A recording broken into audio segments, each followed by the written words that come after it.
Welcome to the Riddles of the Sphinx.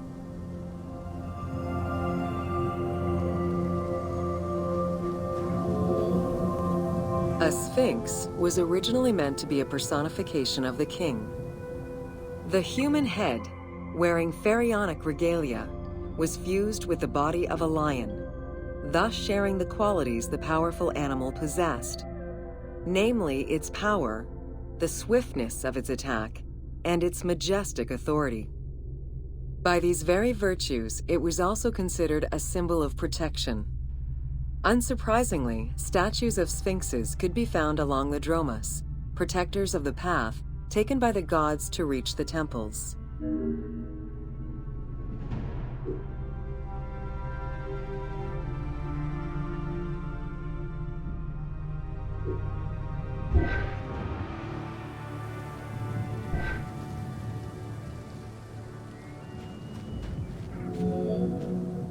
Over the centuries, enthusiasts and historians alike have wondered, who built the Sphinx? For what purpose? And who does it represent? These questions remain unanswered. Several theories do exist, however, some more credible than others. One theory supposes that Geforce chose to pay homage to his father Khufu by building the Great Sphinx of Giza. The stone temple on the eastern face of the Sphinx would have been added later on by his brother and successor, Khafre, in order to strengthen the divine worship of their father. It would be the first Egyptian temple oriented with the sun.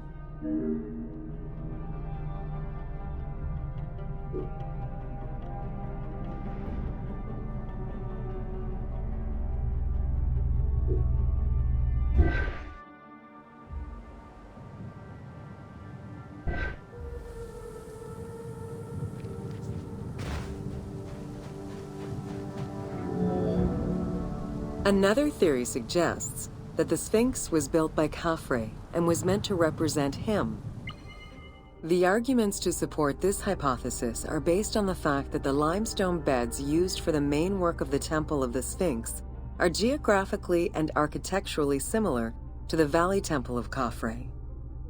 Some believe that Khufu himself built the Sphinx, which was later finished under his successors, Geforce and Khafre. These arguments are based on the stylistics of the engraving, the typology of the nemes, and the absence of a beard at the time of construction.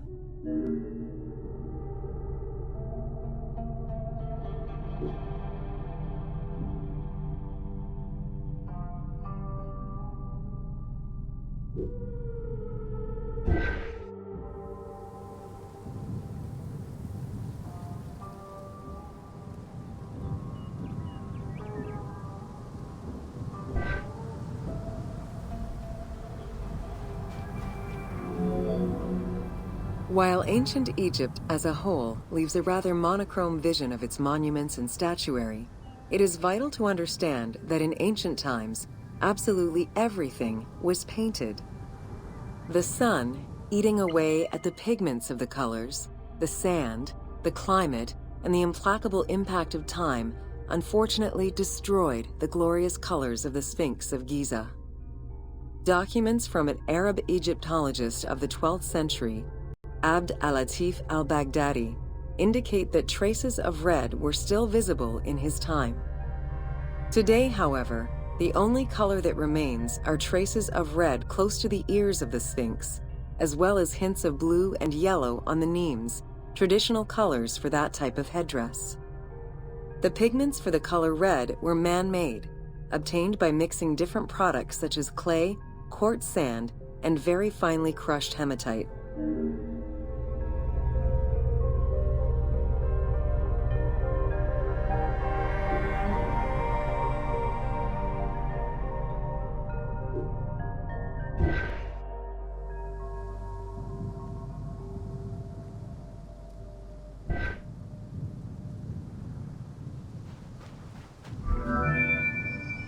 Red had a strong symbolism in ancient Egypt.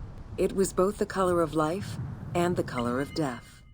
It could represent the sands of the desert or the brilliance of the sun. Red was also associated with the god Seth, vengeful and destructive. The Egyptian word for red, deshur, is also the word which was used to signify the desert, or the royal crown of Lower Egypt. In art, red was also the color used to paint the bodies of men, while yellow was used for women. It is possible that there were also color restoration efforts during the Saite period about 600 years before Cleopatra's rule, as indicated by notes on the inventory stele, discovered in 1858 by Auguste Mariette. It is because of this that the team made the decision to display it with its full range of colors, even though the Sphinx's colors would have likely faded by Cleopatra's time.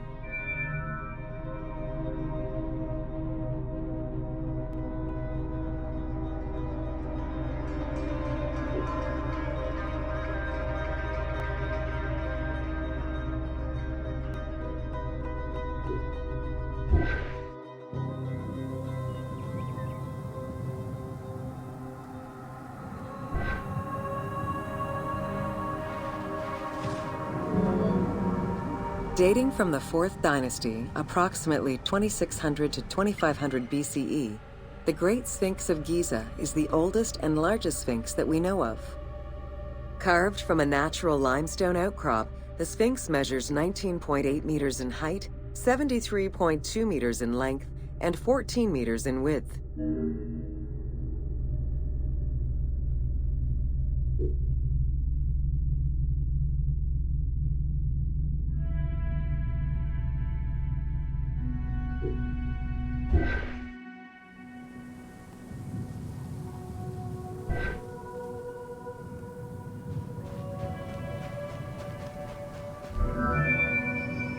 In order to bring polish to the imposing monument, several blocks of limestone were added after the initial construction phase. Since then, there have been numerous attempts at preservation. The polish present in the game integrates some aspects of modern restoration attempts. The team made this choice to present a more iconic version of the Sphinx of Giza to the player. Today, the Sphinx is called the Terrifying One. This appellation is translated from its Arabic name, Abu al-Hol, which in turn was derived from Baluba in Coptic.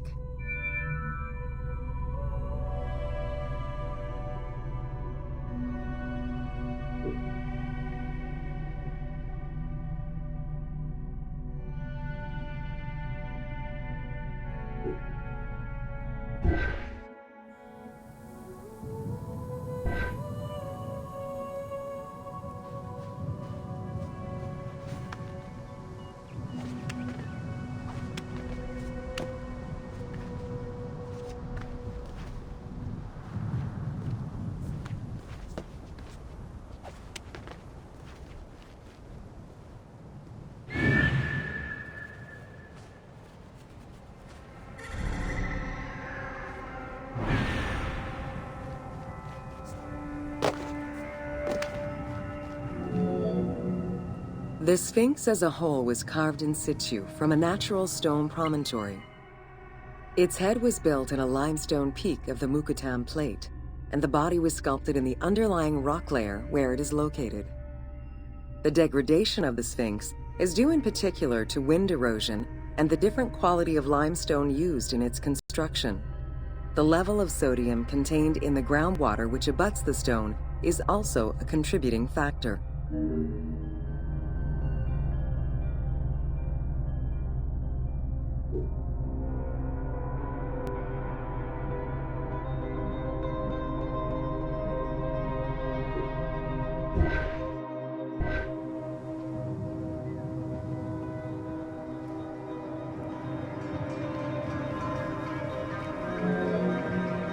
The natural bedrock is seen through the oblique natural strata of the Sphinx's body that are similar to the surrounding limestone.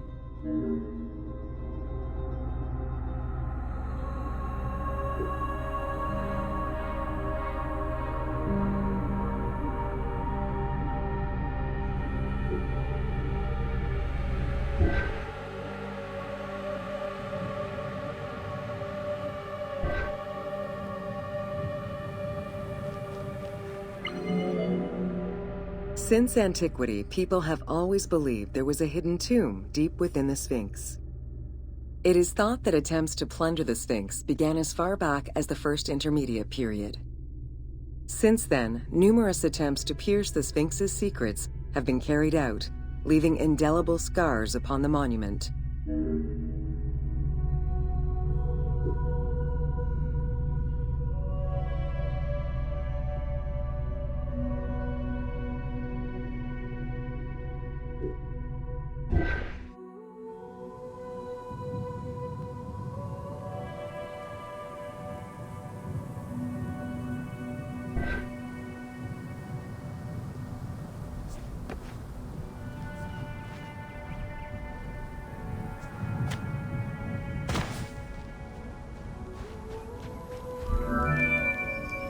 "12 meters long and cut during pharaonic times, another entrance in the back of the Sphinx aroused curiosity.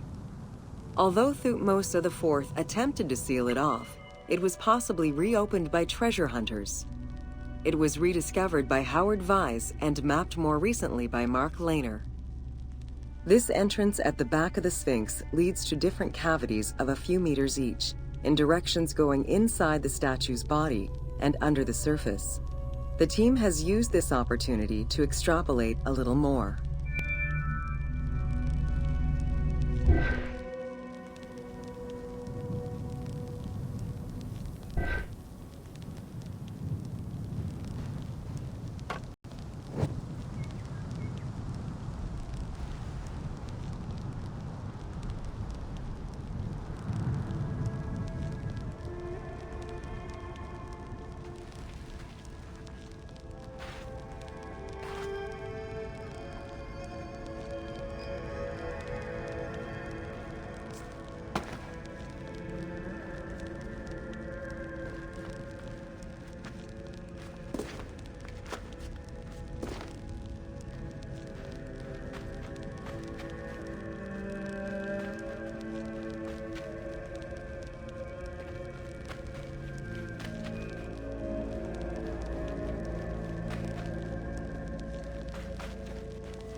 While there have been no major discoveries pertaining to the Sphinx of Giza in recent years, theories and hypotheses continue to emerge.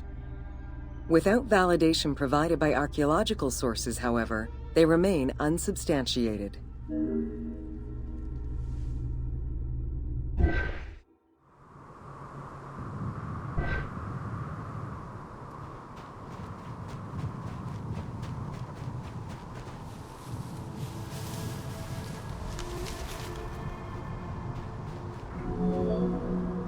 The first of the main theories as to the Sphinx of Giza's meaning posits that the Sphinx was originally a massive representation of the god Anubis.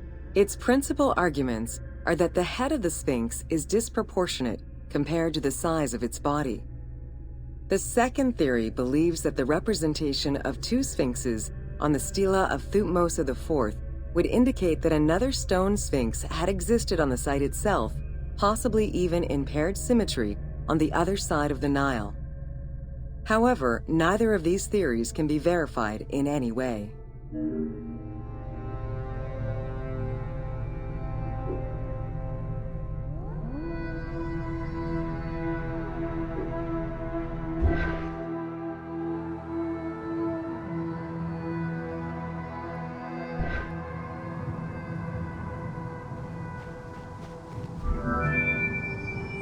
Several scientific projects using new technologies have been put in place in the past decades. The most important was led by Mark Lehner and his team, who specialize in the study and survey of the Giza Plateau, including the Sphinx site. The mapping made it possible to see the materials used to construct the Sphinx, analyze the different layers of erosion, and figure out the most fragile areas to protect. After a few attempts at giving the Sphinx artistic proportions, the team instead decided to use photogrammetry mapping to faithfully reproduce the proportions of the Sphinx.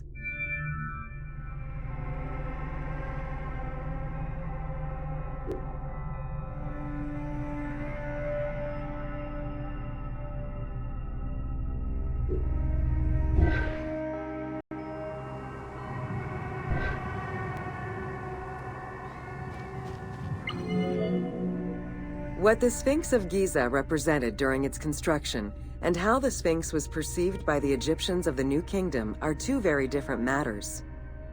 Originally a representation of the king imbued with the power of the lion, the Sphinx was eventually viewed as a direct representation of the Most Divine. It is theorized that kings of the New Kingdom believed that the Sphinx of Giza was the one who recognized and legitimized the ruler of Egypt. Thus, despite the fact the Sphinx of Giza was partially buried under the sand during his reign, Amenhotep II knew that the monument was of great importance.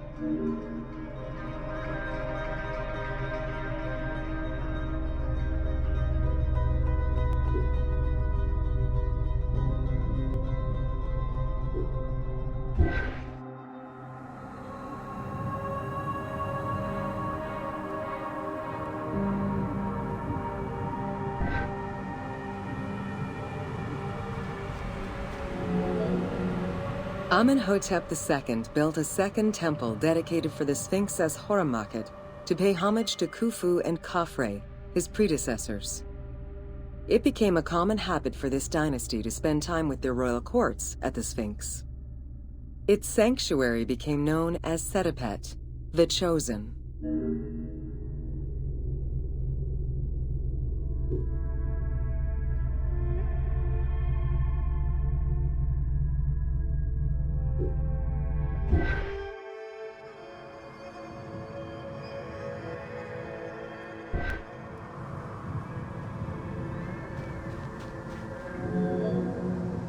Egyptologist Mark Lehner believed that Amenhotep II built a statue of himself anchored between the paws of the Sphinx, likely to legitimize his reign, alongside a stela found by Salim Hassan.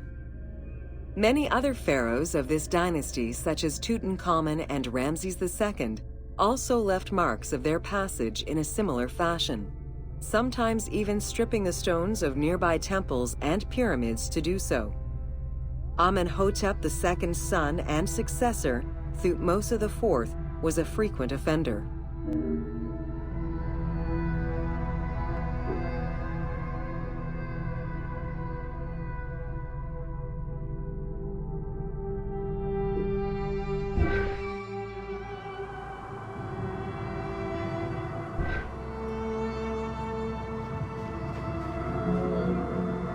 While sleeping between the Sphinx's paws, the future Thutmose IV saw in a dream the god Horamakhet proclaiming his coming accession on the throne of the two lands. This was, of course, on the condition that he remove all of the sand covering the Sphinx, which stood guard as the personification of the god, and should thus never be engulfed by the sands of the desert.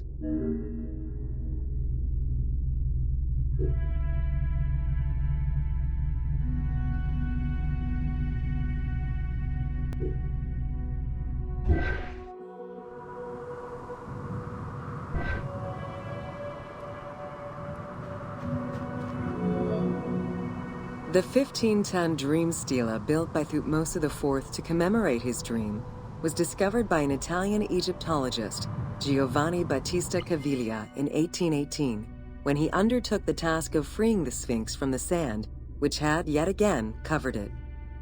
Caviglia was looking for an entrance into the structure of the Sphinx, but instead he discovered an open-air chapel and stelas between the paws. Ashes from a ceremony were still present. Protected by sand, they quite possibly were from the last ceremonies in Roman times.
That same year, Caviglia discovered fragments of the Sphinx's beard that had probably been added during the New Kingdom.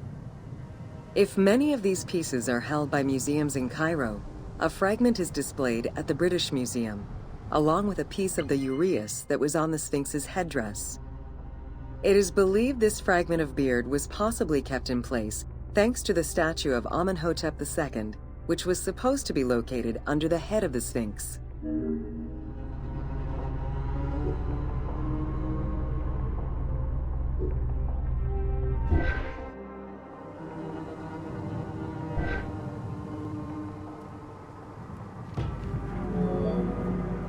A popular cultural legend purports that the nose of the Sphinx of Giza was lost during the time of Napoleon Bonaparte to the cannon fire of French soldiers in training. However, engravings from before the time of that campaign already depicted the Sphinx without a nose, indicating that it had been removed before the French campaign.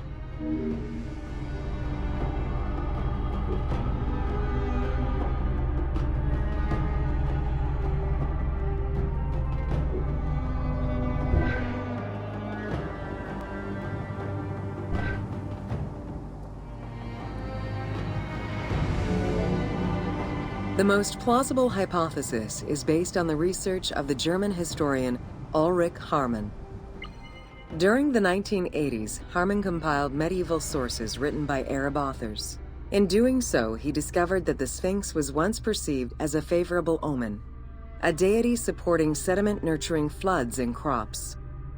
Around 1378, a Sufi by the name of Muhammad Saim al-Dar could not stand this vision of the monument, and in an iconoclastic act broke the nose of the Sphinx. According to the texts, he was then hanged and burned between the legs of the Sphinx for his crime.